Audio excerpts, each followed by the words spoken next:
Bonjour à tous, nous poursuivons avec la deuxième Mishnah du deuxième Pérec. Dans la première Mishnah de ce Pérec, nous avons vu que si on a de la récolte qui est pure et qu'on veut prélever de cette récolte pour une récolte impure, l'Echa Trila, on ne pourra pas. Pourquoi? Parce qu'étant donné que lorsqu'on prélève, il faut que ce soit Minamukaf, l'un à côté de l'autre, on risque, puisqu'il y a là une impureté, de vouloir séparer, éloigner l'un de l'autre, et donc on risque de ne pas prélever Minamukaf. Rabbi Eliezer nous avait dit dans la Mishnah qu'il n'y a pas de crainte et on peut prélever de ce qui est pur sur ce qui est impur. Mais inversement, peut-on prélever de ce qui est impur sur ce qui est pur? Non. La Mishnah nous dit « En tormi minatame alator » on ne pourra pas prélever de ce qui est impur pour quelque chose de pur. Pourquoi? Parce que c'est une interdiction midérabanan de donner au Kohen quelque chose d'impur et de lui occasionner une perte. D'après certains, serait même une interdiction minatora, parce que on ne peut pas donner du moins bon à la place du bon, il faut donner le meilleur.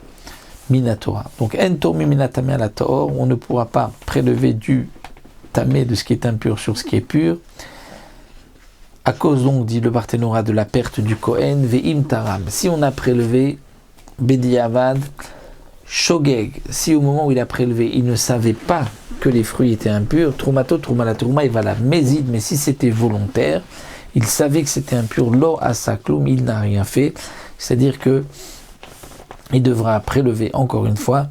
Les chachamim ont été donc dans ce cas-là mahmir, et on ne pourra pas, donc même bediavat, cette terouma ne sera pas valable.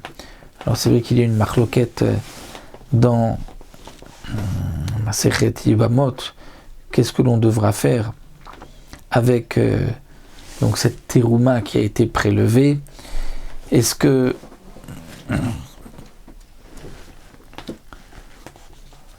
il y a quand même eu un effet ou pas? Mais en tout cas, sans rentrer dans les détails, la Mishnah nous dit ici, puisque ça a été fait volontairement, lo asakloum, il n'a rien fait, donc il doit prélever encore une fois.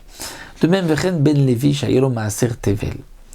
Un ben Levi, c'est-à-dire un Lévi, qui lui reçoit le maaser. Normalement, le Lévi, après avoir prélevé la trouma gdola, on donne au Lévi 1/10. Et le Lévi devra ensuite prélever la troumat maaser, 1/10 de ce qu'il a reçu pour donner au Kohen. Le Lévi, lorsqu'il a du maaser, il peut laisser ce maaser dans un coin, et à chaque fois qu'il a encore du maaser qu'il doit prélever la troumat maaser, il prélèvera de ce maaser-là. Puisqu'on peut prélever la troumat maaser d'un maaser à un autre. Donc un ben Levi, shayelo maaser tevel, il avait un maaser qui était tevel, c'est-à-dire qu'il n'avait pas prélevé la troumat maaser. Hayam afrish alav olech, et il avait l'habitude de prélever mafrish alav olech, c'est de se dire chaque fois qu'il a autre chose, je prélève de là-bas pour ici. Et lorsqu'il a des fruits devant lui, il dit je vais prélever de là-bas.